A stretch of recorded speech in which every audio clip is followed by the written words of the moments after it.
అందరికీ నమస్కారము. నా పేరు లక్ష్మి. దాక్షాయణి పరిణయం 21వ భాగము. రచయిత వేదస్విని గారు.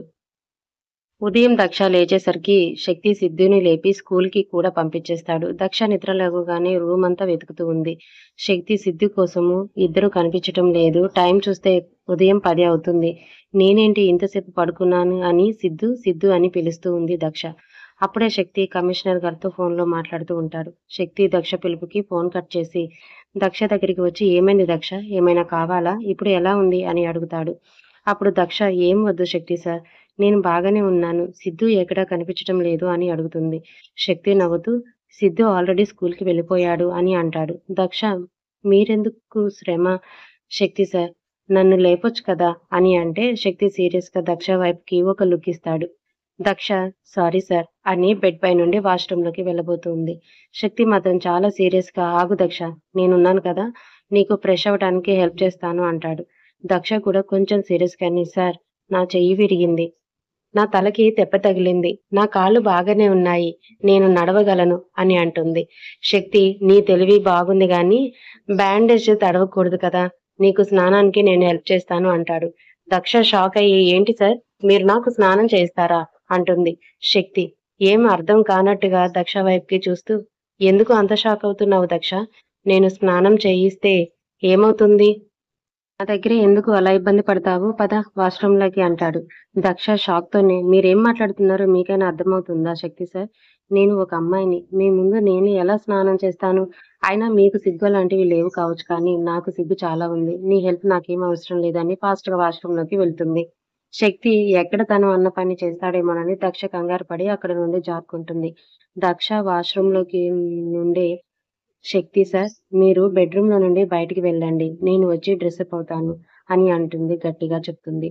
శక్తి నవ్వుకుంటూ, దక్షకెందుకు అంత సిగ్గు, తనకి చిన్నప్పుడు నేను ఎన్నిసార్లు స్నానం చేయించలేదు అని అనుకుంటూ కాఫీ రెడీ చేయడానికి కిచెన్లోకి వెళ్తాడు. ఇక్కడ దక్ష చాలా జాగ్రత్తగా ఫ్రెష్ అయ్యి రూమ్లోకి వచ్చి డ్రెస్ చేసుకోవడానికి ట్రై చేస్తుంది. కానీ తన చెయ్యి నొప్పిగా ఉండటంతో డ్రెస్ బ్యాక్ జిప్ వేసుకోవడానికి ఇబ్బంది పడుతూ ఉంటుంది. కానీ తన వల్ల కావటం లేదు. అప్పటికే చాలా సమయం అవటంతో శక్తి దక్ష రెడీ అయ్యి ఉంటుందని బెడ్రూమ్లోకి వస్తాడు. దక్ష తన బ్యాగ్ జిప్ వేసుకోవడానికి ఇబ్బంది పడుతూ ఉంటుంది. అది చూసి శక్తి, ఏమైంది దక్ష, ఇంకా రెడీ అవ్వలేదా, ఎంతసేపు, ఇంకా టిఫిన్ చేసే టైం కూడా దాటిపోయింది అని అంటాడు. దక్ష కాస్త తడబడుతూ, అది శక్తి సార్, జిప్పు వేసుకోవడానికి రావటం లేదు అని అంటుంది. అంతేనా, దానికి ఎందుకు అంత కంగారు పడుతున్నావు, ఇలారా, నేను హెల్ప్ చేస్తాను అంటాడు శక్తి. దక్ష ఇక తప్పదని సిగ్గుపడుతూ శక్తి దగ్గరికి వెళ్తుంది. శక్తి దక్షని వెనుక వైపుకి తిప్పుకొని డ్రెస్ జిప్పు వేస్తూ ఉంటాడు. శక్తి మునివేళ్లు దక్ష వీపుకి తగులుతూ ఉంటే దక్షలోని తెలియని అలజడి మొదలవుతుంది. శక్తి చెయ్యి తీపి స్పర్శకి దక్ష అణువణువు పులకరించిపోతుంది. దక్షకి చిరుచెమటలు పడుతూ ఉంటాయి. శక్తికి దక్ష ఫీలింగ్స్ తెలుస్తూ ఉంటాయి. శక్తి కూడా దక్షని అలా చూస్తూ దక్ష దగ్గర వచ్చే సోప్ స్మెల్కి తనని తాను మైమర్చిపోతాడు. దక్షం భుజపైన చిన్నగా ముద్దు పెడతాడు. శక్తి దక్ష మనసులో ప్రకంపనలు చెలరేగుతూ ఉంటాయి. శక్తి జిప్పు పెట్టిన తర్వాత అతని చేతులు మెల్లగా దక్ష టాప్ లోపల నడుమును శిథిమితంగా తడుముతూ దక్ష పొట్ట భాగం వరకు వెళ్తూ ఉంటాయి. శక్తి చేతులు దక్ష శక్తి శిల్పి చేష్టలకు తట్టుకోలేక అతన్ని గట్టిగా హగ్ చేసుకుంటుంది.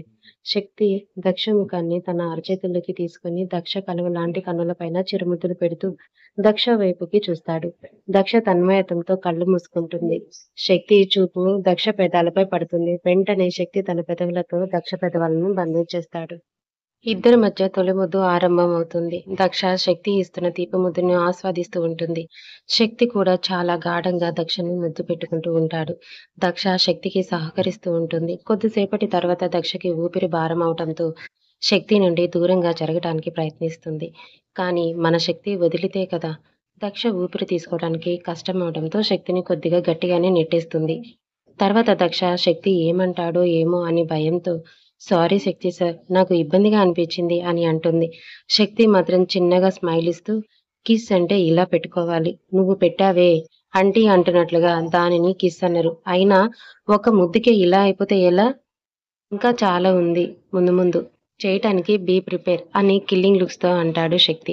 దక్ష సిగ్గుపడుతూ ఉంటుంది. శక్తి, నువ్వు మరీ అంతలా కొత్త పెళ్లి కూతురులా సిగ్గుపడకు, ఇప్పటికే నిన్ను చూస్తే నా ఫీలింగ్స్ కంట్రోల్ చేసుకోలేకపోతున్నాను, లిమిట్స్ క్రాస్ చేయాల్సి వస్తుంది అయినా నీకు నాకు ఉన్న బంధం ప్రేమ, పెళ్లి లాంటి వాటితో పరిమితం కాదు. వీటికంటే చాలా గొప్పది అని అంటాడు శక్తి. దక్ష సిగ్గుపడుతూనే మీరు చూపిస్తున్న ప్రేమకి నేనెప్పుడో మీ సొంతం అయిపోయాను శక్తి సార్. మిమ్మల్ని చూస్తుంటే మీరు కాదు నేనే లిమిట్స్ క్రాస్ చేసేలా ఉన్నాను అని చెప్పి శక్తిని గట్టిగా హగ్ చేసుకుంటుంది.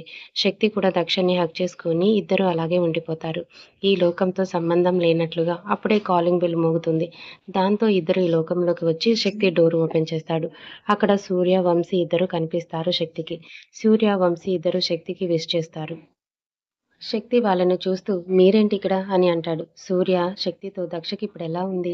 నువ్వు డ్యూటీలో ఎప్పుడు జాయిన్ అవుతావు? అని అడుగుతాడు. ఇప్పటికే 2 డేస్ అవుతుంది కదా అని తెలుసుకుందామని వచ్చాను అంటాడు. శక్తి దక్ష బాగానే ఉంది సూర్య. పద నా ఫ్లాట్‌లోకి వెళ్లి మాట్లాడుకుందాం అని దక్షతో నేను ఇప్పుడే వస్తాను అని సూర్య, వంశీలను తన ఫ్లాట్‌లోకి తీసుకొని వెళ్తాడు శక్తి. శక్తి సూర్యతో దక్షకి పూర్తిగా నయం అయ్యే వరకు ఈ శక్తి నో డ్యూటీ, నో వర్క్. అయినా నేను డ్యూటీలో ఉన్నా లేకున్నా ఒకటే కదా! నేను అనుకున్నది అనుకున్న టైంలో చేసేస్తాను అంటాడు శక్తి. ఆ మాట చెప్పగానే వంశీకి మైండ్‌లో లడ్డూలు పేలిపోతున్నట్టుగా ఉంటుంది. హమ్మయ్య! అంటే ఇంకొక 1 వీక్ వరకు శక్తి సార్ డ్యూటీకి రారన్నమాట. ప్రశాంతంగా ఉండొచ్చు అని అనుకుంటాడు వంశీ. శక్తి వంశీ వైపు చూస్తూ చాలా హ్యాపీగా ఉన్నావు. ఏంటి సంగతి అని అడుగుతాడు. అప్పుడు వంశీ ఎందుకు సార్ నేను హ్యాపీగా ఉండడం మీకు ఇష్టం లేదా అని అంటాడు. అలా అని కాదు. ఇంకొంచెం సేపు తర్వాత నీ హ్యాపీనెస్ పోతుంది కదా! అందుకే అంటున్నాను అని అంటాడు శక్తి. శక్తి మాటలకు వంశీ భయపడిపోతూ ఈయన నా నెత్తి మీద మళ్ళీ ఏం పిడుగు వేస్తాడో ఏమో అని వంశీకి తెచ్చుకున్న సంతోషమంతా నీరు గారిపోతుంది. సూర్య శక్తితో మాట్లాడుతూ ఇప్పుడేం చేయమంటావు శక్తి అని అడుగుతాడు. శక్తి మాత్రం చాలా యాటిట్యూడ్‌గా చేసేదేముంది? ఎలాగో రుద్ర వచ్చాడు. ఎస్పీ లింగం మెడికల్ లీవ్‌లో ఉన్నాడు. ఇప్పుడు శివరాంకి తన డ్రగ్స్ డీలింగ్స్ చేసే అవకాశాలు తక్కువగా ఉన్నాయి. కానీ ఏదో ఒకటి చేయటానికి ప్రయత్నిస్తాడు. అందుకే శివరాంని 24/7 ఫాలో అవ్వాలి అంటాడు. సూర్య నువ్వు చెప్పింది బాగానే ఉంది. సరేరా! నువ్వు చెప్పినట్లుగానే చేస్తాను. కానీ ఇప్పుడు ఎలక్షన్ టైం కదా! శివరాంని నేను ఫాలో అవ్వటం కొద్దిగా కష్టమవుతుంది కావచ్చు అంటాడు. శక్తి వంశీ వైపుకి చూస్తూ ఆ శివరాం గాడిని నిన్నెవరురా ఫాలో కమ్మని చెప్పింది? నేను ఎలాగో లీవ్‌లో ఉన్నాను కదా! ఈ వంశీ ఏం చేస్తాడు? శివరాం‌ని ఫాలో అవుతాడు అని బేస్ వాయిస్‌తో చెప్తాడు. అది విన్న వంశీ గుండెల్లో రైళ్లు పరిగెడుతూ ఉంటాయి. భయంతో చెమటలు పడుతున్నాయి. ఏంటి శక్తి సార్ మీరు అనేది? నేను శివరాం‌ని ఫాలో అవ్వాలా? అసలే ఆ శివరాం నరరూప రాక్షసుడు. వాడికి నా మీద అనుమానం వచ్చి నేను దొరికితే నా పరిస్థితేంటి? అని వణికిపోతూ అడుగుతాడు వంశీ. శక్తి వంశీతో చాలా కూల్‌గా ఎందుకంత భయపడుతున్నావు వంశీ? ఈ శక్తి దగ్గర నువ్వు జాయిన్ అయ్యి 4 మంత్స్ అవుతుంది. అయినా ఇంకా నీకు భయం పోలేదు కదా! అందుకే నీలో ఉన్న భయాన్ని పోగొట్టడానికి ఈ పనిని నీకు అప్పచెప్తున్నాను. లేదంటే చెప్పు. నిన్ను మొన్న ఏకంగా ఢిల్లీలో బాంబ్ బ్లాస్ట్ జరిగిన ప్లేస్‌కి ఎంక్వైరీ కోసం పంపిస్తానని వార్నింగ్ ఇస్తాడు శక్తి. వంశీ ఇంకా ఎక్కువ భయపడిపోతూ ఆ బాంబ్ బ్లాస్ట్ ఆ టెర్రరిస్టుల కన్నా ఈ శివరామే బెటర్ అనుకోని అది సార్ ఒకవేళ ఏదైనా ప్రాబ్లమ్ వస్తే అని అంటాడు వంశీ. శక్తి ప్రాబ్లమ్ వస్తే ఏంటి? నీ ప్రాబ్లమ్ నువ్వే సాల్వ్ చేసుకో అంటాడు. వంశీ తన మనసులో ఈయనేంటి మరి ఇంత టాప్‌గా ఉన్నాడు. నా పరిస్థితి ముందు నుయ్యి వెనక గొయ్యిలా తయారవుతుంది. ఇప్పుడు ఏం చెయ్యాలి దేవుడా! అని ఆలోచిస్తూ ఉన్నాడు. సూర్య వంశీని చూసి నవ్వుతూ భుజం మీద చెయ్యి వేసి ఏం పర్వాలేదు వంశీ. శక్తి అలాగే అంటాడు. శక్తి తన మనిషి కోసం ఎలాంటి స్టెప్ అయినా తీసుకుంటాడు. నీకు ఏం కానివ్వడు. నేను చెప్తున్నాను కదా నమ్ము. నువ్వు భయపడాల్సిన అవసరం లేదు అంటాడు సూర్య. వంశీ కాస్త ఉత్సాహంతో అలాగే సార్. శివరాంని నేను ఫాలో చేస్తాను అని అక్కడి నుండి వెళ్ళిపోతాడు. తర్వాత సూర్య శక్తితో నీతో ఒక విషయం మాట్లాడాలిరా అని అంటాడు. శక్తి ఏంటో అడగరా అంటాడు. సూర్య దక్ష గురించి మాట్లాడుతూ నేనెప్పుడు నీకు ఇష్టం లేదని నువ్వు చెప్పే వరకు అడుగుదామని అనుకోని దక్ష గురించి అడగలేదు. అసలు దక్ష ఎవరు? దక్షకి నీకు సిద్ధికి మధ్య సంబంధం ఏంటి? అసలు దక్ష బ్లడ్ గ్రూప్ రేర్ కదా! నీతో ఎలా మ్యాచ్ అయ్యింది? దక్షకి అర్జున్ ప్రసాద్‌కి మధ్య సంబంధం ఏంటి? అర్జున్ ప్రసాద్ దక్ష కోసం హాస్పిటల్‌కి ఎందుకు వచ్చాడు? ఇదంతా ఏంట్రా? నువ్వు దక్ష కోసం ఇదంతా ఎందుకు చేస్తున్నారు? అసలేం అర్థం కావట్లేదు. ఇప్పుడైనా చెప్తావా? లేదా? అంటాడు సూర్య. అదే టైంలో కమిషనరు శక్తికి ఫోన్ చేయటంతో శక్తి ఫోన్ దక్ష రూమ్‌లోనే మర్చిపోవటంతో దక్ష ఇంపార్టెంట్ కాల్ కావచ్చు అని ఫోన్ తీసుకొని శక్తి ఫ్లాట్‌కి వస్తుంది. సూర్య, శక్తి తన గురించి మాట్లాడుకోవటం చూసి డోర్ దగ్గర అక్కడే ఆగిపోతుంది దాక్షాయిని. శక్తి, సూర్య అలా అడిగేసరికి ఇక సూర్యకి నిజం చెప్పేసేయాలి. లేకపోతే ఇన్ని రోజులు మా ఫ్రెండ్‌షిప్‌కి అర్థం లేదు అని అనుకోని చెప్తానురా. అసలేం జరిగిందో నీకు నా గతం గురించి ఏమీ తెలీదు. నీకే కాదు ఎవరికీ తెలీదు. దక్షకి కూడా నా గురించి, తన గురించి ఏం తెలీదు అంటూ తన గురించి చెప్పడం మొదలు పెడతాడు శక్తి. అసలు నువ్వు అనుకున్నట్లు నేను అనాథని కాదు. నాకు అందరూ ఉన్నారు. Parents, family. నా పేరెంట్స్ ఎవరో కాదు. అర్జున్ ప్రసాద్, కళ్యాణి దేవిల ఒక్కగానొక కొడుకుని. నాకు ఒక చెల్లి కూడా ఉంది. దక్ష కూడా ఎవరో కాదు. రాయల్ ఫ్యామిలీకి చెందిన ద గ్రేట్ ఆనంద భూమపతి చక్రవర్తి గారి ఒక్కగానొక కూతురు దాక్షాయిని చక్రవర్తి. చక్రవర్తి గ్రూప్ ఆఫ్ కంపెనీస్‌కి వారసురాలు. నా మేనమామ ఆనంద భూపతి చక్రవర్తి. దక్ష నా మరదలు అని శక్తి చెప్పగానే సూర్య ఒక్కసారిగా షాకయిపోతాడు. ఏంట్రా నువ్వు చెప్పేది? ఇదంతా నిజమా? అంత పెద్ద ఫ్యామిలీలో పుట్టి మీరు ఇలా బ్రతకటమేంటి? ఎందుకు మీ పేరెంట్స్‌కి నువ్వు దూరంగా ఉంటున్నావు? అని అడుగుతాడు సూర్య. శక్తి ఇదంతా దక్ష కోసమేరా.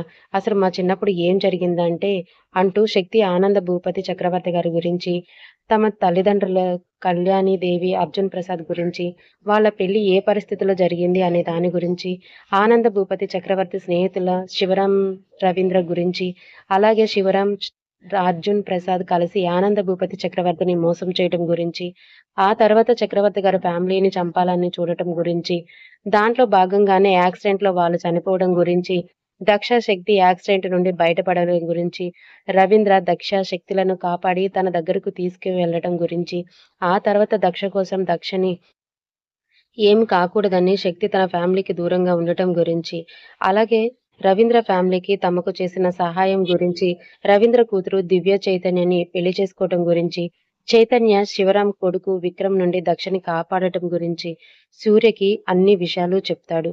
శక్తి ఇవన్నీ విన్న సూర్యకి మైండ్ మొత్తం తిరిగిపోతూ ఉంటుంది. ఏంట్రా నువ్వు చెప్పేది? అంత చిన్న వయసులో దక్ష కోసం నువ్వు నీ ఫ్యామిలీని వదిలేసుకున్నావా? దక్ష మీద నీకు అంత ప్రేమ ఉందా? నాకు ముందు నుండే అనుమానం ఉండేది దక్ష మీద నీకున్న ప్రేమను చూసి. మీ ఇద్దరి మధ్య ఇంకా ఏదో బంధం ఉండి ఉంటుందని, నీకు దక్ష ఎప్పటి నుండో తెలుసు అని అనుకున్నాను. కానీ ఇలా జరుగుతుందని, నీ వెనుక ఇంత కథ ఉంటుందని నేను ఊహించలేదు. దక్ష మీద నువ్వు పెంచుకున్న ప్రేమను చూసి ఏం చెయ్యాలో, ఏం మాట్లాడాలో కూడా నాకు అర్థం కావటం లేదు. దక్ష గురించి నిజం తెలిస్తే శివరాం, అర్జున్ ప్రసాద్, విక్రమ్‌లో ఆస్తి కోసం దక్షకి ఏదైనా హాని కలిగిస్తారేమోననే కదా ఇన్ని రోజులు నువ్వు దక్షకి ఏ విషయం చెప్పలేదు. కనీసం కళ్యాణి దేవి గారికైనా ఆ రోజు యాక్సిడెంట్ అయితే కూడా నువ్వు అమ్మా అని కూడా అనకుండా దూరంగా ఎలా ఉండగలిగావురా? అని అంటాడు సూర్య. శక్తి బాధపడుతూ నేను ఏం చేసినా దక్ష కోసమే. నేను దక్షని ప్రొటెక్ట్ చేయగలను. కానీ తనకి నిజం తెలిస్తే జరిగిపోయిన తన గతం చేదు జ్ఞాపకాలను తనకు గుర్తు చేయడం నాకిష్టం లేదు. తన పేరెంట్స్ అలా భయంకరంగా చనిపోయారు అని తెలిస్తే తను తట్టుకోలేదు.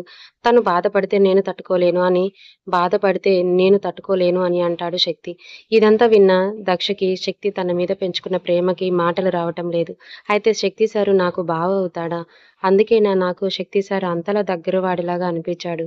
నన్ను చిన్నప్పటి నుండి అంతలా ప్రేమించి నన్ను కంటికి రెప్పలా కాపాడాడు బావ. అయితే నాకు రోజూ వచ్చేది కల కాదన్నమాట. నా గతంలో నా కళ్ళ ముందు జరిగిన వాస్తవం అని దక్ష ఆలోచిస్తూ తన ఫ్లాట్‌లోకి వెళ్ళిపోతుంది. ఇక్కడ సూర్య, శక్తి నీలాంటి వాడికి అలాంటి తండ్రి ఉండటం నేను నమ్మలేకపోతున్నాను.